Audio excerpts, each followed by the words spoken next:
ರಾಜಮಹೇಂದ್ರ ಎನ್ನುವ ಊರಿನಲ್ಲಿ ಪ್ರಕಾಶ್ ಅವನ ತಾಯಿ ಜೊತೆ ಸೇರಿ ಜೀವನ ಮಾಡ್ತಿದ್ದ. ಪ್ರಸಾದ್ ಅವನು ಸಣ್ಣ ವಯಸ್ಸಿನಿಂದ ಇರುವಾಗಲೇ ಅವನ ಆರೋಗ್ಯದ ಕಡೆ ಅವನು ತುಂಬಾ ಗಮನವನ್ನು ಹರಿಸಿಕೊಂಡು ಅದೇ ರೀತಿ ಜೀವನವನ್ನು ಮಾಡ್ತಾ ಇದ್ದ. ತುಂಬಾ ಮಿತವಾಗಿ ತುಂಬಾ ಆರೋಗ್ಯಕರವಾದ ಊಟವನ್ನೇ ಅವನು ಮಾಡ್ತಾ ಇದ್ದ. ಪ್ರಕಾಶ್ ಅವನು ತಿನ್ನುವ ಆಹಾರ ಪದಾರ್ಥದಲ್ಲಿ ಪೌಷ್ಟಿಕ ಆಹಾರವನ್ನೇ ಹುಡ್ಕೋದ್ರಿಂದ ಅವ್ರ ಅಮ್ಮನಿಗೂ ಬೇಜಾರಾಗೋಗಿತ್ತು.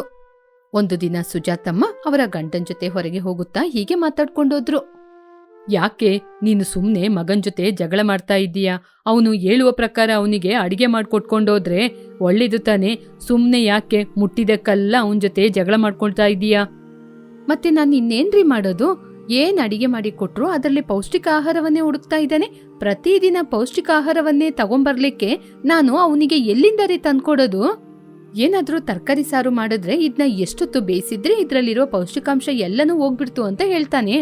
ಮಸಾಲೆ ಹಾಕಿ ಮಾಡಿದ್ರೆ ಯಾಕೆ ಮಸಾಲೆ ಹಾಕ್ದೆ ಇದನ್ನೆಲ್ಲ ತಿನ್ನಕ್ಕಾಗುತ್ತಾ ಅಂತೆ ತಿನ್ನದೇ ಇಲ್ಲ. ಇನ್ನೇನ್ರಿ ಮಾಡ್ಕೊಡೋದು? ಸರಿ ಪರವಾಗಿಲ್ಲ ಬಿಡು, ಅವನು ಆರೋಗ್ಯಕರವಾದ ಆಹಾರವನ್ನೇ ಊಟ ಮಾಡ್ತಾ ಇದ್ದಾನೆ. ಇದರಲ್ಲಿ ಏನಿದೆ? ಅವನ ಕೆಲಸನ ಅವನು ಮಾಡ್ಕೊಳ್ಳಿ. ನೀನು ನಿನ್ನ ಕೈಯಲ್ಲಾದಂಗೆ ನೀನು ಏನು ಅಡುಗೆ ಮಾಡಿ ಕೊಡ್ತೀಯ ಅದನ್ನ ಮಾಡಿಕೊಡು. ಅವ್ನು ನಡ್ಕೊಳ್ಳೋದು ನೋಡಿದ್ರೆ ನನಗೆ ತುಂಬ ಭಯ ಆಗ್ತದಿರಿ. ನಾನಾದ್ರೆ ಸರಿ, ನಾಳೆ ಅವನಿಗೆ ಮದುವೆ ಆದರೆ ಬರೋಳಿ ಅವನ ಜೊತೆ ಸರಿಯಾಗಿ ಜೀವನ ಮಾಡ್ತಾಳ ಇಲ್ವಾ? ಅವಳು ಯಾವ ಅಡಿಗೆ ಮಾಡಿದ್ರು ಇವನು ಏನಾದ್ರೂ ಒಂದು ಕಾರಣ ಹೇಳಿ ಜಗಳ ಮಾಡ್ಕೊಂಡೇ ಇರ್ತಾನೆ. ನಾವಿಬ್ರು ಅವರ ಗಂಡ ಹೆಂಡತಿ ಮಧ್ಯೆ ಸಿಕ್ಕಾಕೊಂಡು ಎಷ್ಟು ಕಷ್ಟಪಡ್ತೀವೋ ಏನೋ. ಹಾಗೆಲ್ಲ ಏನ್ ನಡೆಯೋದಿಲ್ಲ ಕಣೆ, ನೀನು ಅನಾವಶ್ಯಕವಾಗಿ ಆಲೋಚನೆ ಮಾಡ್ತಾ ಇದ್ದೀಯ. ಸರಿ ಬಿಡು, ಹಾಗೆಲ್ಲ ಏನೂ ಆಗಲ್ಲ. ಹೇಗೋ 2-3 ಸಂಬಂಧ ಬಂದಿದೆಯಲ್ವಾ, ಅದ್ರಲ್ಲಿ ಯಾವುದು ಅಂತ ನೋಡಿ ಅವನಿಗೆ ಒಂದು ಒಳ್ಳೆ ಸಂಬಂಧದ ಜೊತೆ ಮದುವೆ ಮಾಡ್ಸೋಣ. ಸರಿ ರೀ, ಅವನಿಗೆ ಯಾವ ಹುಡುಗಿ ಸರಿ ಆಗ್ತಾಳೋ ಆ ಹುಡುಗಿ ಜೊತೆ ಅವನಿಗೆ ಮದ್ವೆ ಮಾಡೋಣ. ಹಾಗೆ ಮಾಡದಿದ್ರು ಕೂಡ ಅವನ ಜೊತೆ ನಮಗೇನೆ ದೊಡ್ಡ ತಲೆನೋವಾಗ್ಬಿಡುತ್ತೆ. ಅವನಿಗೆ ನೋಡುವ ಹುಡುಗಿ ಸರಿಯಾಗದಿದ್ರೆ ನೀವೇ ತಾನೆ ಆ ಕಡೆ ಈ ಕಡೆ ನೋಡಿ ನನಗೆ ಸಂಬಂಧನ ಮಾಡಿದ್ರಿ ಅಂತ ಹೇಳ್ತಾನೆ. ಅವನಿಗೆ ಇಷ್ಟವಾದ ಹುಡುಗಿ ಜೊತೆ ಮದ್ವೆ ಮಾಡಿಸಿದ್ರೇನೆ ಒಳ್ಳೇದು. ಅದಕ್ಕೇನೆ ಅವನು ಯಾವ್ದಾದ್ರೂ ಒಂದು ಒಳ್ಳೆ ಹುಡುಗಿನ ಪ್ರೀತಿ ಮಾಡಿ ಮದ್ವೆ ಮಾಡ್ಕೊಳ್ಳೋದೆ ತುಂಬಾ ಒಳ್ಳೇದು ಅನ್ಕೋತೀನಿ. ಸರಿ ರೀ, ಯಾವ್ದಾದ್ರೂ ಒಂದು ಒಳ್ಳೆ ದಿನ ನೋಡಿ ಹುಡುಗಿ ನೋಡ್ಲಿಕ್ಕೆ ಹೋಗೋಣ. ಹಾಗೆ ಅಂತ ಹೇಳಿ ಪ್ರಸಾದ್ನ ಕರ್ಕೊಂಡು ಸ್ನೇಹನ ಮನೆಗೆ ಹೋದ್ರು. ಸ್ನೇಹನ ನೋಡಿದ ತಕ್ಷಣ ಪ್ರಕಾಶಿಗೆ ತುಂಬಾ ಇಷ್ಟವಾಯಿತು. ಸ್ನೇಹನ ಮದುವೆಯಾಗ್ಲಿಕ್ಕೆ ಒಪ್ಕೊಂಡ. ತಕ್ಷಣ ಒಂದು ಒಳ್ಳೆ ಮುಹೂರ್ತ ದಿನ ನೋಡಿ ಸ್ನೇಹನಿಗೂ ಪ್ರಕಾಶಿಗೂ ಮದ್ವೆ ಮಾಡಿಸಿದ್ರು. ಸ್ನೇಹನ ಅತ್ತೆ ಮನೆಗೆ ಕಳಿಸುತ್ತಾ ಅವರ ತಂದೆ ತಾಯಿ ಹೀಗೆ ಹೇಳಿದ್ರು. ಇಲ್ ನೋಡಿಪ್ಪ, ನನ್ ಮಗಳು ತುಂಬಾ ಅಮಾಯಕಿ, ಅವಳನ್ನ ತುಂಬಾ ಚೆನ್ನಾಗಿ ನೋಡ್ಕೊಳ್ಳಿ. ಅವಳು ಆಹಾರ ಸ್ವಲ್ಪ ಜಾಸ್ತಿ ತಿಂತಾಳೆ, ಏನು ತಿಳ್ಕೊಬೇಡಿ. ನಮಗೆ ಒಬ್ಳೇ ಒಬ್ಳು ಮಗಳು, ಅದ್ರಿಂದನೇ ತುಂಬಾ ಮುದ್ದಾಗಿ ಸಾಕ್ಬಿಟ್ಟು ಅವಳು ಏನ್ ಕೇಳಿದ್ರು ತೆಗೆದುಕೊಡ್ತಾ ಇದ್ದು. ಅದಕ್ಕೇನೆ ಅವಳು ಸ್ವಲ್ಪ ಜಾಸ್ತಿ ತಿಂತಾಳೆ. ಏನ್ರಿ, ಯಾಕೆ ನೀವು ಇಷ್ಟೊಂದು ಭಯಪಡ್ತಾ ಇದ್ದೀರಾ? ಅವಳು ಊಟ ತಾನೇ ಕೇಳೋದು, ಅವಳೇನೋ ಕಾರು ಬಂಗ್ಲೆ ಅಂತ ಕೇಳೋ ರೀತಿ ಹೇಳ್ತೀರಾ? ಅವಳಿಗೆ ಊಟ ಕೂಡ ನನ್ನಿಂದ ಹಾಕಕ್ಕಾಗಲ್ವಾ? ಯಾರಾದ್ರೂ ಹೊಟ್ಟೆಗೆ ಎಷ್ಟು ಬೇಕು ಅಷ್ಟು ತಾನೇ ತಿಂತಾರೆ, ಅವಳೇನು ಅಷ್ಟೊಂದ ತಿಂತಾಳೆ? ನಿಮ್ಮ ಮಗಳು ನೋಡ್ಲಿಕ್ಕೆ ತುಂಬಾ ಸಣ್ಣ ಇದ್ದಾರೆ, ಹೀಗಿರುವಾಗ ಎಷ್ಟು ತಿಂತಾರೆ? ಸ್ವಲ್ಪ ತಾನೇ ತಿಂತಾರೆ. ಅವಳು ಸ್ವಲ್ಪನೇ ಊಟ ಮಾಡ್ಬೋದು, ನೀವದ್ನ ನೋಡಿ ತುಂಬಾ ಊಟ ಮಾಡ್ತಾಳೆ ಅನ್ಕೊಂಡಿದ್ದೀರಾ. ನೀವೇನು ಟೆನ್ಷನ್ ಮಾಡಬೇಡಿ, ನಾನ್ ನೋಡ್ಕೋತೀನಿ. ಹಾಗೆ ಅಂತ ಹೇಳಿ ಸ್ನೇಹನ ಅವನ ಜೊತೆಗೆ ಮನೆಗೆ ಕರ್ಕೊಂಡೋದ್ಲು. ಅಮ್ಮ ಸ್ನೇಹ, ನಿನ್ ಗಂಡ ಏನ್ ತಿಂತಾನೆ, ಹೇಗೆ ಊಟ ಮಾಡ್ತಾನೆ ಅಂತ ನಿನಗೆಲ್ಲ ಹೇಳ್ಕೊಡ್ತೀನಿ. ಊಟದಲ್ಲಿ ಮಾತ್ರ ಏನಾದ್ರೂ ಹೆಚ್ಚು ಕಡಿಮೆ ಆದ್ರೆ ಅವನು ಊಟನೇ ಬಿಟ್ಬಿಡ್ತಾನೆ, ಸರಿಯಾಗಿ ಜ್ಞಾಪಕ ಇಟ್ಕೊಮ್ಮ. ಅವನು ಹಾಗೇನೆ ಹಸಿ ಹಸಿ ಕೂಡ ತಿನ್ಬಿಡ್ತಾನೆ. ಅಂದ್ರೆ ತರಕಾರಿನ ಚಂದ ಬೇಯಿಸಿ ತಿನ್ನೋದಿಲ್ಲ, ಅರ್ಧ ಬೇಯಿಸಿಯೇ ತಿನ್ನೋದು. 3 ಹೊತ್ತು ಕೂಡ ಅದೇ ರೀತಿ ಊಟ ಮಾಡ್ತಾನೆ. ನೀನ್ ಸ್ವಲ್ಪ ಅವನ ವಿಷಯದಲ್ಲಿ ಎಚ್ಚರವಾಗಿರಮ್ಮ. ಸರಿಯತ್ತೆ, ನೀವು 1-2 ದಿನ ನನ್ನ ಪಕ್ಕನೇ ಇದ್ದು ನನಗೆ ಹೇಳ್ಕೊಡಿ, ನಾನು 2 ದಿನದಲ್ಲಿ ಕಲ್ತ್ಕೋತೀನಿ. ಸುಜಾತ ತನ್ನ ಸೊಸೆಗೆ ಅಡುಗೆಯನ್ನು ಕಲಿಸಲು ತರಕಾರಿಗಳನ್ನೆಲ್ಲ ತೆಗೆದು ಇಟ್ಟಿದ್ಲು. ಸುಜಾತ ಒಂದೊಂದು ತರಕಾರಿನ ಕಟ್ ಮಾಡ್ತಾ ಇದ್ದಾಗ ಸ್ನೇಹ ಟೊಮೆಟೊನ ಕಟ್ ಮಾಡಿ ತಿಂತಾ ಇದ್ಲು. ಅತ್ತೆ ತರಕಾರಿ ಕಟ್ ಮಾಡಿ ಮುಗಿಯುವಷ್ಟರಲ್ಲಿ ಟೊಮೆಟೊನ ತಿಂದು ಖಾಲಿ ಮಾಡಿದ್ಲು. ಏನಮ್ಮ ನೀನು ಟೊಮೆಟೊ ಎಲ್ಲ ತಿಂದು ಖಾಲಿ ಮಾಡ್ಬಿಟ್ಟೆ, ಇವಾಗ ಏನ್ ಮಾಡೋದು? ಮತ್ತೆ ಟೊಮೆಟೊನ ಕಟ್ ಮಾಡ್ಬೇಕಾ? ಅತ್ತೆ, ಮನೆಯಲ್ಲಿ ತಿನ್ಲಿಕ್ಕೆ ತಿಂಡಿ ವಸ್ತುಗಳು ಏನಾದ್ರೂ ಇದೆಯಾ? ಅಂದ್ರೆ ಮಿಕ್ಚರು, ಬೇಕರಿ ಐಟಮ್ ಹೀಗೆ ಏನಾದ್ರೂ ಇದೆಯಾ ಅತ್ತೆ? ನಂಗೆ ತುಂಬಾ ಹಸಿವಾಗ್ತಾ ಇದೆ. ಉಂಟಮ್ಮ, ನಮ್ಮನೇಲಿ ಅಂಥ ವಸ್ತುಗಳೇನಾದ್ರೂ ಇರಲ್ವಾ? ನನಗೂ ನಿಮ್ಮ ಅತ್ತೆಗೂ ಸಂಜೆ ಟೈಮಲ್ಲಿ ಟೀಗೆ ತಿನ್ನೋದು ಅಭ್ಯಾಸ, ಅದಕ್ಕೆ ಮನೆಯಲ್ಲಿ ತೆಗ್ದಿಟ್ಟಿದೀವಿ. ಆದ್ರೆ ಪ್ರಕಾಶ್ ಮಾತ್ರ ಅದನ್ನೆಲ್ಲ ಏನೂ ತಿನ್ನೋದಿಲ್ಲ. ಅವನಿಗೆ ತಿನ್ಬೇಕು ಅನ್ಸಿದ್ರೆ ಅರ್ಧ ಬೇಯಿಸಿ ತರಕಾರಿಯನ್ನು ತಿಂತಾನೆ. ಸರಿ ಇರು, ನಾನೋಗಿ ತಗೊಂಬರ್ತೀನಿ. ಇವಾಗ ತಾನಮ್ಮ ಟಿಫಿನ್ ತಿಂದೆ, ಇವಾಗ್ಲೇ ತಿಂದ್ರೆ ಹೊಟ್ಟೆ ಹಾಳಾಗ್ಬಿಡ್ತದೆ. ಸ್ವಲ್ಪ ಒತ್ತೆ ಇದ್ದು ಆಮೇಲೆ ತಿನ್ನು, ಅವಾಗ ಜೀರ್ಣ ಆಗುತ್ತೆ. ಏನು ಪರವಾಗಿಲ್ಲ ಕಣೆ, ಸ್ವಲ್ಪ ತಿಂದ್ರೆ ಏನಾಗುತ್ತೆ. ಹಾಗೆ ಹೇಳಿ ರಾಜು ತನ್ನ ಸೊಸೆಗೆ ಬೇಕಾದ ತಿಂಡಿಗಳನ್ನು ಹಾಕಿಕೊಟ್ರು. ಅವಳು ಸಂತೋಷವಾಗಿ ಕೂತ್ಕೊಂಡು ತಿಂದು ಖಾಲಿ ಮಾಡಿದ್ಲು. ಅಷ್ಟರಲ್ಲಿ ಊಟ ಸಮಯ ಆಯಿತು. ಮಗ ಬರುವ ಸಮಯ ಆಯಿತು. ಅಡಿಗೆ ಎಲ್ಲ ಮಾಡಿದ್ಯಮ್ಮ? ಆಮಮ್ಮ, ಅಡಿಗೆ ಎಲ್ಲ ಮಾಡಿ ಆಗಿದೆ. ನಾನು ಇವಾಗ ತಾನೇ ಹೋಗಿ ಕಿಚನ್ ಒಳಗೆ ನೋಡ್ಕೊಂಬಂದೆ. ಅತ್ತೆ ಎಲ್ಲ ಮಾಡಿಟ್ಟಿದ್ದಾರೆ, ಇನ್ನು ಡೈನಿಂಗ್ ಟೇಬಲ್ ಮೇಲೆ ತೆಗ್ದಿಡ್ಬೇಕು ಅಷ್ಟೇ. ನೇಹಾ ಎಲ್ಲವನ್ನು ತಗೊಂಬಂದು ಡೈನಿಂಗ್ ಟೇಬಲ್ ಮೇಲೆ ಇಟ್ಲು. ಅಷ್ಟರಲ್ಲೇ ಪ್ರಕಾಶ್ ಮನೆಗೆ ಬಂದ. ಏನ್ ನೀನು ಇದನ್ನ ಹೀಗ್ ತಿಂತಿದೀಯಾ? ಅಮ್ಮ ನನ್ಗೋಸ್ಕರ ಮಾಡಿರುವ ಅಡಿಗೆನ ತಿನ್ನು, ಅದು ತುಂಬಾ ಹೆಲ್ದಿಯಾಗಿರುತ್ತೆ. ನಾನು ಇವಾಗ ತಾನೇ ನಿಮ್ ಮನೆಗ್ ಬಂದಿದ್ದು. ಈ ರೀತಿ ಫುಡ್ನ ತಿಂದು ಅಭ್ಯಾಸ ಇಲ್ಲ ಅಲ್ಲ, ನಿಧಾನವಾಗಿ ಅಭ್ಯಾಸ ಮಾಡ್ಕೊಂಡು ಆಮೇಲೆ ತಿಂತೀನಿ ರೀ. ಸರಿ, ಹಾಗಾದ್ರೆ ಆಮೇಲೆ ನಿನ್ನಿಷ್ಟ. ಹಾಗೆ ಅಂತ ಹೇಳಿ ಪ್ರಕಾಶ್ ಊಟ ಮಾಡಿ ಸೋಫಾ ಮೇಲೆ ಬಂದು ಕೂತ್ಕೊಂಡ. ಅಷ್ಟರಲ್ಲಿ ಕಾಲಿಂಗ್ ಬೆಲ್ ಆಯಿತು. ಹೋಗಿ ಬಾಗ್ಲು ತೆಗೆದು ನೋಡಿದ್ರೆ ಫುಡ್ ಡೆಲಿವರಿ ಬಾಯ್ ಬಂದಿದ್ದ. ಫುಡ್ ಅನ್ನು ಡೆಲಿವರಿ ಮಾಡಿ ಅಲ್ಲಿಂದ ಹೊರಟೋದ. ಏನ್ ಸ್ನೇಹ, ನಿನ್ನೆಸರಲ್ಲಿ ಫುಡ್ ಡೆಲಿವರಿ ಆಗಿದೆ. ಇವಾಗ ತಾನೇ ಊಟ ಮಾಡ್ದೆ, ಮತ್ತೆ ಯಾಕೆ ಫುಡ್ನ ಆರ್ಡರ್ ಮಾಡ್ದೆ? ಓ ಅದರಿ, ನನಗೆ ಇಲ್ಲಿದು ಊಟ ಸೆಟ್ ಆಗಿಲ್ಲ ರೀ, ಅದಕ್ಕೆ ತರಿಸ್ದೆ. ಅದು ಅಲ್ದೆ ನನಗೆ ಹಸಿವು ಜಾಸ್ತಿ ಅಲ್ವಾ, ನಮ್ ತಂದೆ ನಿಮ್ ಜೊತೆ ಹೇಳಿದ್ರಲ್ವಾ ನಾನ್ ಸ್ವಲ್ಪ ಜಾಸ್ತಿ ತಿಂತೀನಿ ಅಂತ, ಅದಕ್ಕೇನೆ ತರಿಸ್ದೆ ರೀ. ಹೀಗೆ ಅವಳು ತಿಂತಾ ಇರುವಾಗ ಮತ್ತೆ ಕಾಲಿಂಗ್ ಬೆಲ್ ಆಯಿತು.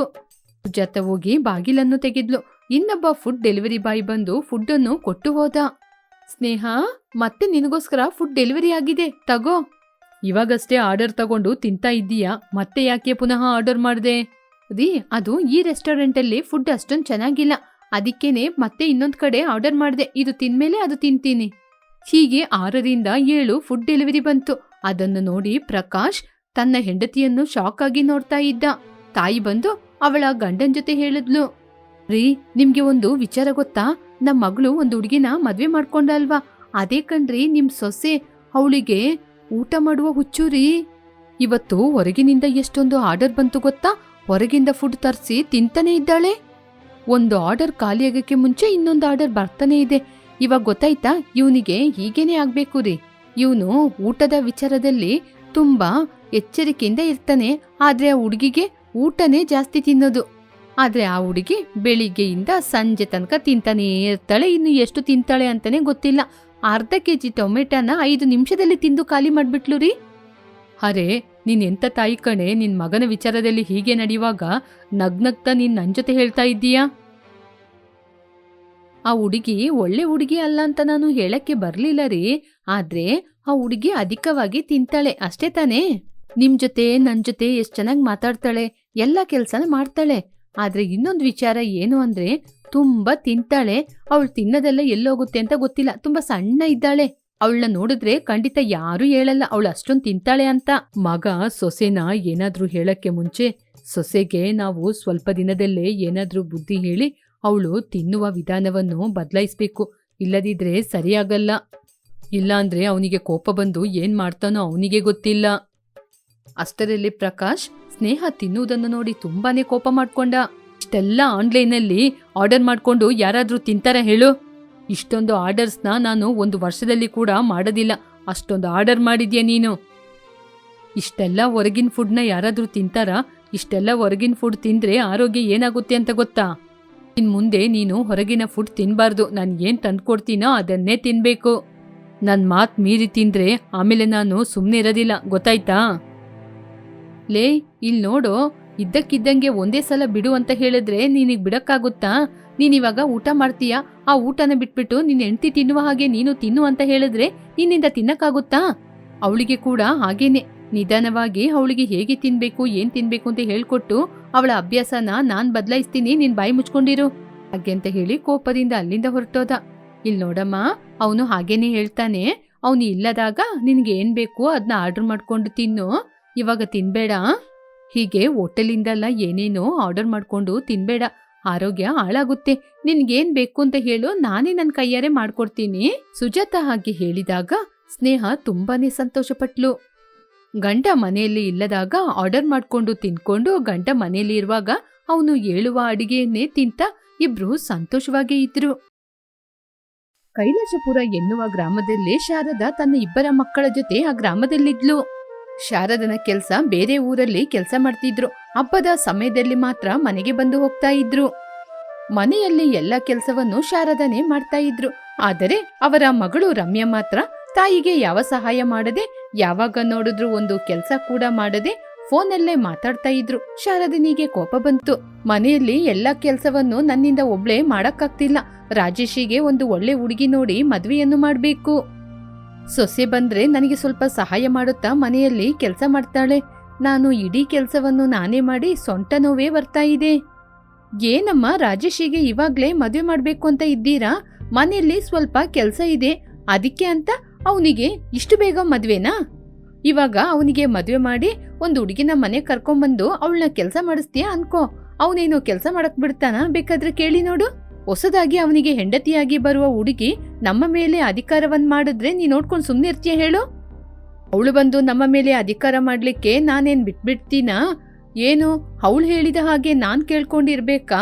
ಅದೆಲ್ಲ ಆಗಲ್ಲ. ಇವಾಗ್ಲೇ ಅವನ್ನ ಕರೆದು ಕೇಳ್ತೀನಿ ನೋಡು. ರಾಜೇಶ್, ಒಂದ್ಸಲ ಹೊರಗೆ ಬಾ. ಎಷ್ಟು ಹೊತ್ತು ಅಂತ ನೀನು ರೂಮ್ ಒಳಗೆ ಕೂತ್ಕೊಂಡಿರ್ತೀಯ? ರಾಜೇಶ್ ರೂಮಿಂದ ಹೊರಗಡೆ ಬಂದ. ಏನಮ್ಮ, ಏನಡೀತು? ಅಷ್ಟು ಕೋಪದಿಂದ ಕಿರ್ಚಾಡ್ತಿದ್ದೀರಾ? ರಾಜೇಶ್, ನಿನಗೆ ಮದ್ವೆಯಾಗಿ ನಿನ್ನ ಹೆಂಡತಿ ಮನೆಗೆ ಬಂದ್ರೆ ಅವಳನ್ನ ನೀನು ಕೆಲಸ ಮಾಡಕ್ ಬಿಡಲ್ವಾ? ಅವಳನ್ನ ಮುದ್ದಿನಿಂದ ಕೂರ್ಸ್ಕೊಂಡೇ ಇರ್ತೀಯಾ? ನಾನೇ ಕೆಲಸ ಮಾಡ್ಬೇಕಾ? ನಾನಿವಾಗ ಅದ್ರ ಬಗ್ಗೆ ಮಾತಾಡ್ಲೇ ಇಲ್ವಲ್ಲಮ್ಮ. ನೀವ್ಯಾಕಮ್ಮ ಸುಮ್ನೆ ಮಾತಾಡ್ತಿದ್ದೀರಾ? ಹೌದು, ಇವಾಗ ಈ ಡಿಸ್ಕಷನ್ ಯಾಕೆ ಬಂತು? ಮನೆಯಲ್ಲಿ ಎಲ್ಲ ಕೆಲಸವನ್ನು ನನ್ನಿಂದ ಒಬ್ಳೆ ಮಾಡಕ್ಕಾಗ್ತಿಲ್ಲ. ಅದಕ್ಕೇನೆ ನಿನ್ಗೆ ಒಂದು ಹುಡುಗಿ ನೋಡಿ ಮದುವೆ ಮಾಡ್ಬೇಕು ಅಂತ ತೀರ್ಮಾನ ಮಾಡಿದೀನಿ. ರಾಜೇಶ್ ಆ ಮಾತು ಕೇಳಿದ ತಕ್ಷಣ ಅಲ್ಲಿಂದ ಹೊರಟೋದ. ಆನಂತರ ಅಲ್ಲಿಂದ ಹೋಗಿ ಅವನು ಪ್ರೀತಿ ಮಾಡುವ ಮೀನನನ್ನು ನೋಡ್ದ. ಏನು, ಯಾಕೆ ಫೋನ್ ಮಾಡಿ ನನ್ನ ಬರಕ್ ಕೇಳ್ದೆ? ಏನಾದ್ರೂ ಪ್ರಾಬ್ಲಮ್ಮಾ? ಹೌದು, ಯಾಕೆ ನಿನ್ ಮುಖ ಇಷ್ಟೊಂದು ಡೆಲ್ ಆಗಿದೆ? ಏನಾದ್ರೂ ಪ್ರಾಬ್ಲಮ್ಮಾ? ಹೇಳು. ನಿನಗೇನಾದ್ರೂ ಹುಷಾರಿಲ್ವಾ? ಏನು ಅಂತ ಹೇಳು. ನನ್ಗೆ ಯಾಕೋ ತುಂಬಾ ಭಯ ಆಗ್ತಿದೆ. ನಮ್ಮಮ್ಮ ನನಗೆ ಸಂಬಂಧನ ಹುಡುಕ್ತಾ ಇದ್ದಾರೆ. ಅವರಾಗಿ ನೋಡಿ ಅವರಿಷ್ಟಕ್ಕೆ ಅವರಿಗೆ ಇಷ್ಟ ಆದ ಹುಡುಗಿನ ನನಗೆ ಮದುವೆ ಮಾಡಿ ಮನೆಗೆ ಕರ್ಕೊಂಬಂದ್ಬಿಡ್ತಾರೆ. ಅದಕ್ಕೇನೆ ನಮ್ಮ ಪ್ರೀತಿಯ ವಿಚಾರವನ್ನು ನೀನು ನಿನ್ ಮನೆಯಲ್ಲಿ ಹೇಳ್ತೀಯಾ ಅಥವಾ ಹೇಳದೆ ನನ್ ಜೊತೆನೆ ಬಂದು ನಾವಿಬ್ರು ಎಲ್ಲಾದ್ರೂ ಹೋಗಿ ದೂರ ಮದುವೆ ಮಾಡ್ಕೊಂಡು ಮನೆಗೆ ಹೋಗೋಣ? ನಿಮ್ ಮನೇಲಿ ಹೇಗೆ ನಿಮ್ಮಮ್ಮ ನಿನ್ಗೆ ಮದುವೆ ಮಾಡ್ತಾರೆ?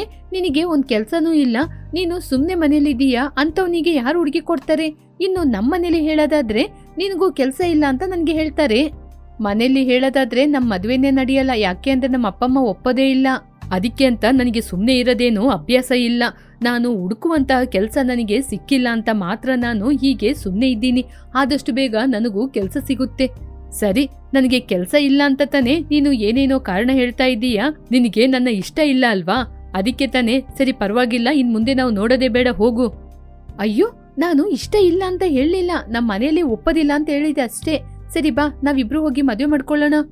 ರಾಜೇಶ್ ಹೋಗಿ ಮೀನನನ್ನು ಮದ್ವೆಯಾಗಿ ಮನೆ ಕರ್ಕೊಂಬಂದ. ಮನೆಯಲ್ಲಿ ರಮ್ಯಾ ಮತ್ತು ಅವಳ ತಾಯಿ ಆಶ್ಚರ್ಯದಿಂದ ನೋಡಿದ್ರು. ಏನೋ ಮದುವೆ ವಿಚಾರ ತೆಗ್ದ ತಕ್ಷಣ ಹೀಗೆ ಒಂದು ಹುಡುಗಿನ ಮದುವೆ ಮಾಡ್ಕೊಂಡು ಮನೆ ಕರ್ಕೊಂಬಂದಿದೀಯಾ? ಹೌದು, ಇವಳು ನಿನ್ಗೆ ಯಾವ ಮಾಯ ಮಾಡಿದ್ಲು? ನನಗೆ ಒಂದು ವಿಚಾರ ಕೂಡ ಹೇಳದೆ ಹೋಗಿ ಮದುವೆ ಮಾಡ್ಕೊಂಡಿದೀಯಾ? ಇಲ್ಲಮ್ಮ, ನಾನು ಈ ಹುಡುಗಿನ 3 ವರ್ಷದಿಂದ ಪ್ರೀತಿ ಮಾಡ್ತಾ ಇದ್ದೀನಿ. ನೀನಿವಾಗ ನನಗೆ ಮದುವೆ ಸಂಬಂಧವನ್ನು ನೋಡಕ್ಕೆ ಆರಂಭಿಸಿದ್ಯಾ ಅಲ್ವಾ? ಇವಾಗ ನೀನೇ ಒಂದು ಸಂಬಂಧನ ನೋಡಿಬಿಟ್ರೆ ಯಾಕೋ ನನಗೆ ಹೇಳಲಿಲ್ಲ ಅಂತ ಕೇಳ್ತೀರಾ. ಅದಕ್ಕೆ ನಾವಿಬ್ರು ಹೋಗಿ ಮದುವೆ ಮಾಡ್ಕೊಂಡು. ಹೀಗೆ ರಾಜೇಶ್ ಮೀನನ ಮನೆಯೊಳಗೆ ಕರ್ಕೊಂಡೋದ. ಸ್ವಲ್ಪ ದಿನಗಳು ಕಳೆಯಿತು. ಆನಂತರ ಮೀನಾ ಮನೆ ಕೆಲಸವನ್ನೆಲ್ಲ ಮಾಡ್ತಾ ಇದ್ಲು. ಒಂದು ನಿಮಿಷ ಕೂಡ ಸುಮ್ಮನೆ ಕೂರ್ಲಿಕ್ಕೆ ಬಿಡದೆ ಎಲ್ಲ ಕೆಲಸವನ್ನು ಮಾಡಿಸ್ತಾ ಇದ್ರು. ಆದ್ರೆ ಅವಳ ಮೇಲೆ ಪ್ರೀತಿ ಮಾತ್ರ ತೋರಿಸ್ತಾನೆ ಇರ್ಲಿಲ್ಲ. ಯಾವಾಗ್ಲೂ ಜಗಳವಾಡುತ್ತಾ ಏನಾದ್ರೂ ಒಂದು ಹೇಳ್ತಾನೇ ಇದ್ಲು. ಮನೆಯಲ್ಲಿ ಎಲ್ಲ ಕೆಲಸ ಮಾಡಿದ್ರು ಬೈತಾನೇ ಇದ್ಲು. ಪಾಪ ಮೀನಾ ಬೇಜಾರ್ ಮಾಡ್ಕೊಳ್ತಿದ್ಲು. ಹೀಗಿರುವಾಗ ಒಂದಿನ ರಮ್ಯಾ ಮನೆಯೊಳಗೆ ವಾಂತಿ ಮಾಡ್ತಿದ್ಲು. ಅಮ್ಮ ರಮ್ಯಾ, ಏನಮ್ಮ, ಆರೋಗ್ಯ ಏನಾದ್ರೂ ಸರಿ ಇಲ್ವಾ? ಅಥವಾ ಈ ಆಳಾದ ಮೀನಾ ಏನೋ ಅಡ್ಗೆ ಮಾಡಿ ಕೊಟ್ಟಿದ್ಲಲ್ಲ ಅದ್ರಿಂದನಾ? ನೀನು ಭಯಪಡ್ಬೇಡ, ನಾನು ಹೋಗಿ ಡಾಕ್ಟರ್ನ ಕರ್ಕೊಂಬರ್ತೀನಿ. ಶಾರದಾ ಹೋಗಿ ಡಾಕ್ಟರ್ನ ಕರ್ಕೊಂಬಂದ್ರು. ಡಾಕ್ಟರ್ ರಮ್ಯಾನ ಚೆಕ್ ಮಾಡಿದ್ರು. ಡಾಕ್ಟರ್, ನನ್ ಮಗಳಿಗೆ ಏನಾಯ್ತು? ಬೆಳಿಗ್ಗಿಂದ ನನ್ ಮಗಳು ವಾಂತಿ ಮಾಡ್ತಾನೆ ಇದ್ದಾಳೆ. ನಿಮ್ಮ ಮಗಳಿಗೆ ಏನೂ ಆಗಿಲ್ಲ, ಅವಳು ಪ್ರೆಗ್ನೆಂಟ್, ಅದರಿಂದನೇ ವಾಮಿಟ್ ಮಾಡ್ಕೋತಿದ್ದಾಳೆ. ನೀವು ಕ್ಲಿನಿಕ್ಕಿಗೆ ಬನ್ನಿ, ಸ್ವಲ್ಪ ಟೆಸ್ಟ್ಗಳನ್ನ ಮಾಡಬೇಕು. ಹಾಗೆ ಹೇಳಿ ಡಾಕ್ಟರ್ ಅಲ್ಲಿಂದ ಹೊರಟು ಹೋದ್ರು. ಮೀನಾ ಮತ್ತು ಶಾರದಾ ಆಶ್ಚರ್ಯದಿಂದ ನೋಡ್ತಾ ಇದ್ರು. ಹೌದು, ಹೇಗೆ ಈ ಪ್ರೆಗ್ನೆಂಟ್ ಬಂತು? ಯಾರೇ ಇದಕ್ಕೆ ಕಾರಣ? ನಾನೊಬ್ಳು ತಾಯಿ ಮನೇಲಿದ್ದೀನಿ, ನನ್ ಜೊತೆ ಆದ್ರೆ ವಿಷಯನ ಹೇಳ್ಬಾರ್ದಾ? ಅಮ್ಮ, ನಾನು ಒಂದು ಹುಡ್ಗನ ಪ್ರೀತಿ ಮಾಡ್ದೆ ಅಮ್ಮ. ನಾನು ಪ್ರೆಗ್ನೆಂಟ್ ಅಂತ ನನಗೆ ಮೊದ್ಲೇ ಗೊತ್ತು. ಈ ವಿಚಾರನ ಹುಡುಗನಿಗೆ ಹೇಳ್ದೆ. ಅವನು ನಾವಿಬ್ರು ಮದ್ವೆ ಮಾಡ್ಕೊಳ್ಳೋಣ, ಇವಾಗ ಅಮ್ಮನ ಜೊತೆ ಇರು ಅಂತ ಹೇಳ್ದ. ಆದ್ರೆ ನನಗೆ ಇಷ್ಟ ಆಗ್ಲಿಲ್ಲ. ನಾನ್ ಯಾಕೆ ಅವ್ರ ಅಪ್ಪ ಅಮ್ಮನ ಜೊತೆ ಇರ್ಬೇಕು? ನನಗೆ ಅವ್ರ ಜೊತೆಗಿರೋದು ಇಷ್ಟ ಇಲ್ಲ, ಅದಕ್ಕೆ ಅವನ್ನ ಬೇಡ ಅಂತ ಬಿಟ್ಬಿಟ್ಟೆ. ಅಯ್ಯೋ, ಇದರಲ್ಲಿ ಭಯಪಡ್ಲಿಕ್ಕೆ ಏನಿದೆ? ನೀನೇನು ಭಯಪಡ್ಬೇಡಮ್ಮ. ನೀನು ಮನೆಯಲ್ಲಿ ಆರಾಮವಾಗಿರು. ಮೀನಾ ಇದ್ದಾಳಲ್ವಾ, ನಿನ್ಗೇನ್ ಬೇಕೋ ಎಲ್ಲ ಮಾಡಿಕೊಡ್ತಾಳೆ. ನಾನು ಟೌನಿಗೆ ಹೋಗಿ ನಿನಗೆ ಬೇಕಾದ ಆರೋಗ್ಯಕರವಾದ ಪೌಷ್ಟಿಕಾಂಶ ಇರುವ ವಸ್ತುಗಳನ್ನೆಲ್ಲ ತಗೊಂಬರ್ತೀನಿ. ನೀನು ತಿನ್ಕೊಂಡು ಆರಾಮವಾಗಿ ರೆಸ್ಟ್ ಮಾಡು. ಹಾಗೆ ಹೇಳಿ ರಮ್ಯನ ವಿಶ್ರಾಂತಿ ತೆಗೆದುಕೋ ಅಂತ ಹೇಳಿ ರಮ್ಯನಿಗೆ ಅಡಿಗೆ ಮಾಡಿ ಕೊಡುವ ಹಾಗೆ ಹೇಳಿ ಹೋದ್ಲು. ಅಷ್ಟರಲ್ಲಿ ರಾಜೇಶ್ ಮನೆಗೆ ಬಂದ. ಮೀನಾ ರಾಜೇಶಿಗೆ ಕಾಫಿಯನ್ನು ತಂದು ಅವನ ಪಕ್ಕ ಕೂತ್ಕೊಂಡು, ರೀ, ನಿಮಗೆ ಒಂದು ವಿಚಾರ ಗೊತ್ತಾ? ರಮ್ಯನಿಗೆ ಹುಷಾರಿಲ್ಲ, ಬೆಳಿಗ್ಗೆಯಿಂದ ವಾಮಿಟ್ ಮಾಡ್ಕೊಳ್ತಿದ್ದಾಳೆ. ಹೌದಾ? ಡಾಕ್ಟರ್ ಜೊತೆ ತೋರ್ಸಿದ್ರಾ? ಇವಾಗ ಹೇಗಿದ್ದಾಳೆ? ಹೌದು, ಅಮ್ಮ ಮನೇಲಿ ಕಾಣ್ತಾನೆ ಇಲ್ಲ. ಎಲ್ಲೋದ್ರ ಅಮ್ಮ? ಇವಾಗ ತಂಗಿ ಚೆನ್ನಾಗಿದ್ದಾಳಾ? ಅತ್ತೆ ಡಾಕ್ಟರ್ ಜೊತೆ ಹೇಳಿ ಡಾಕ್ಟರ್ ಕೂಡ ಬಂದು ನಿಮ್ ತಂಗಿನ ಚೆಕ್ ಮಾಡಿದ್ರು ರೀ. ಡಾಕ್ಟರ್ ಹೇಳಿದ್ರು ನಿಮ್ ತಂಗಿ ಪ್ರೆಗ್ನೆಂಟ್ ಆಗಿದ್ದಾಳಂತೆ. ವಾಟ್? ಪ್ರೆಗ್ನೆಂಟಾ? ಈ ವಿಷಯ ನಮ್ಮಮ್ಮನ್ ಗೊತ್ತಾ? ಡಾಕ್ಟರ್ ಬಂದು ಹೇಳಿದ್ಮೇಲೆನೆ ವಿಷಯ ಗೊತ್ತಾಯ್ತು. ನಿಮ್ಮಮ್ಮ ನಿಮ್ ತಂಗಿನ ಕೇಳಿದ್ರು, ವಿಷಯನ ಹೇಳಿದ್ಲು. ಆ ಹುಡುಗ ಅವಳನ್ನ ಮದ್ವೆ ಮಾಡ್ಕೊಂಡು ಹೌಸ್ ವೈಫ್ ಆಗಿ ಮನೆಯಲ್ಲೇ ಇರು, ಮನೆನ ನೋಡ್ಕೊಂಡಿರು ಅಂತ ಹೇಳಿದ್ನಂತೆ. ಇವಳು ಬೇಡ ಅಂತ ಬಿಟ್ಬಿಟ್ ಬಂದ್ಬಿಟ್ಲಂತೆ. ಈ ವಿಷಯ ಹೇಳಿದ ತಕ್ಷಣ ನಿಮ್ಮಮ್ಮ ಅವಳಿಗೆ ಧೈರ್ಯ ಹೇಳಿ ಅವಳಿಗೆ ವಸ್ತುಗಳನ್ನ ತಗೊಂಬರಕ್ ಹೋಗಿದ್ದಾರೆ. ಹೌದು ರೀ, ನನಗೆ ಒಂದು ವಿಚಾರ ಅರ್ಥ ಆಗ್ತಾ ಇಲ್ಲ. ಇಷ್ಟು ದೊಡ್ಡ ವಿಚಾರವನ್ನು ನಿಮ್ ತಾಯಿ ಸಾಧಾರಣವಾಗಿ ಹೇಗೆ ತಗೊಳ್ತಾರೆ? ನಿಮ್ ತಂಗಿನ ಒಂದ್ ಮಾತ್ ಕೂಡ ಹೇಳಲೇ ಇಲ್ಲ. ನಿಮ್ ತಂಗಿ ಮಾಡಿದ್ದು ತಪ್ಪು ತಾನೆ? ಅವಳಿಗೆ ಬುದ್ಧಿ ಹೇಳ್ಬೇಕಲ್ವಾ? ಇದ್ರಲ್ಲಿ ನನ್ ತಪ್ಪೇನಿದೆ? ಅವಳು ಇಷ್ಟಕ್ಕೆ ಅವಳ ಲೈಫ್ ಇರ್ಬೇಕು ಅನ್ಕೊಂಡ್ಲು, ಅದಕ್ಕೋಸ್ಕರನೇ ಹೀಗೆ ಪ್ರೆಗ್ನೆಂಟ್ ಆಗಿದ್ದಾಳೆ. ಸರಿ, ಅವಳ ಲೈಫ್ ನಾವು ನೋಡ್ಕೋತಾಳೆ. ಅವಳಿಗೆ ಏನ್ ಬೇಕೋ ಅದನ್ನೆಲ್ಲ ನೀನ್ ಮಾಡ್ಕೊಡು, ಅವಳನ್ನ ಚೆನ್ನಾಗ್ ನೋಡ್ಕೋ. ಅಷ್ಟರಲ್ಲಿ ಶಾರದಮ್ಮ ಮನೆಗೆ ಬಂದ್ರು. ನನ್ ಮಗಳಿಗೆ ಬೆಳಿಗ್ಗೆಯಿಂದ ವಾಂತಿ ಆಗ್ತಾ ಇದೆ, ಅವಳನ್ನ ನೋಡ್ಕೊಳ್ದೆ, ಅವಳಿಗೆ ಇಷ್ಟವಾದ ಅಡಿಗೆನ ಮಾಡ್ಕೊಡ್ದೆ ಇಲ್ಲಿ ನೀನು ಸುಮ್ನೆ ಕೈ ಕಟ್ಕೊಂಡ್ ಕೂತಿದೀಯಾ? ನಿಂಗ್ ಬುದ್ಧಿ ಇದೆಯಾ? ಹೀಗೆ ಮೀನಾನ ಒಡೆಯಲಾರಂಭಿಸಿದ್ರು. ಮೀನಾ ಏನು ಮಾತನಾಡದೆ ಅಡಿಗೆ ಮನೆಗೆ ಬಂದು ಅಡಿಗೆ ಮಾಡಲಾರಂಭಿಸಿದ್ಲು. ಮೀನನ ಕೆಲ್ಸ ಎಲ್ಲ ಆದ್ಮೇಲೆ ಮೀನನ ಕರೆದು ಶಾರದಮ್ಮ ರಮ್ಯಾ ಕಾಲ್ನ ಅಮುಕಕ್ಕೆ ಹೇಳಿದ್ರು. ರಮ್ಯಾ ಆ ಕೆಲ್ಸವನ್ನು ಮಾಡಿದ್ಲು. ಗರ್ಭಿಣಿಯಾದ ನಾದಿನಿಯನ್ನು ಏನು ಹೇಳದೆ ಅವಳನ್ನು ತುಂಬಾ ಚೆನ್ನಾಗಿ ನೋಡ್ಕೊಳ್ತಾ ಇದ್ಲು. ಹೀಗಿರುವಾಗ ರಮ್ಯಾ ಒಂದು ದಿನ, ನನಗೆ ಈ ದಿನ ಈ ಕಾಲು ತುಂಬಾ ನೋವಾಗ್ತಿದೆ, ನೀನ್ ಸ್ವಲ್ಪ ಹಿಡಿದು ಕೊಡ್ತೀಯಾ? ರಮ್ಯಾ, ನನಗೆ ಅಡುಗೆ ಮನೆಯಲ್ಲಿ ಸ್ವಲ್ಪ ಅಡುಗೆ ಕೆಲಸ ಇದೆ, ನಾನ್ ನಿನ್ಗೆ ಆಮೇಲೆ ಕಾಲಮ್ತೀನಿ, ಇವಾಗ ಹೋಗಿ ಮೊದಲು ಅಡುಗೆ ಮಾಡ್ತೀನಿ. ರಮ್ಯಾ ಈ ವಿಷಯನ ಕೇಳಿದ ತಕ್ಷಣ ಜೋರಾಗಿ ಮೀನನಿಗೆ ಹೊಡೆದ್ಲು. ಈ ವಿಷಯನ ರಾಜೇಶಿಗೆ ಎಷ್ಟು ಹೇಳಿದ್ರು ರಾಜೇಶ್ ಕೂಡ ಕಿವಿ ಕಟ್ಟು ಕೇಳಲಿಲ್ಲ. ಅವನ ಕೆಲ್ಸನ ಅವನ್ ಮಾಡ್ತಾ ಇದ್ದ. ಇದನ್ನೆಲ್ಲ ದಿನದಿಂದ ದಿನಕ್ಕೆ ಗಮನಿಸಿದ ಮೀನಾ ಸುಮ್ಮನೆ ಅನವಶ್ಯಕವಾಗಿ ಇವನನ್ನು ಮದ್ವೆಯಾದೆ ಅಂತೇಳಿ ಅವನನ್ನು ಬಿಟ್ಬಿಟ್ಟು ಮನೆಯಿಂದ ಹೋಗ್ಬೇಕು ಅಂತ ತೀರ್ಮಾನ ಮಾಡಿದ್ಲು. ಹೀಗೇನೆ ರಾತ್ರಿ ಸಮಯದಲ್ಲಿ ಆ ಮನೆ ಬಿಟ್ಟು ಅವರ ತಂದೆ ತಾಯಿ ಬಳಿಯೇ ಹೋದ್ಲು. ಇದರ ಬಗ್ಗೆ ತಿಳಿದಂತಹ ಮೀನಾಳ ತಂದೆ ತಾಯಿ ಪುನಃ ಮೀನನ ಗಂಡನ್ ಮನೆಗೆ ಕಳಿಸಬಾರದು ಅಂತ ಕೋರ್ಟಲ್ಲಿ ಕೇಸನ್ನು ಹಾಕಿದ್ರು.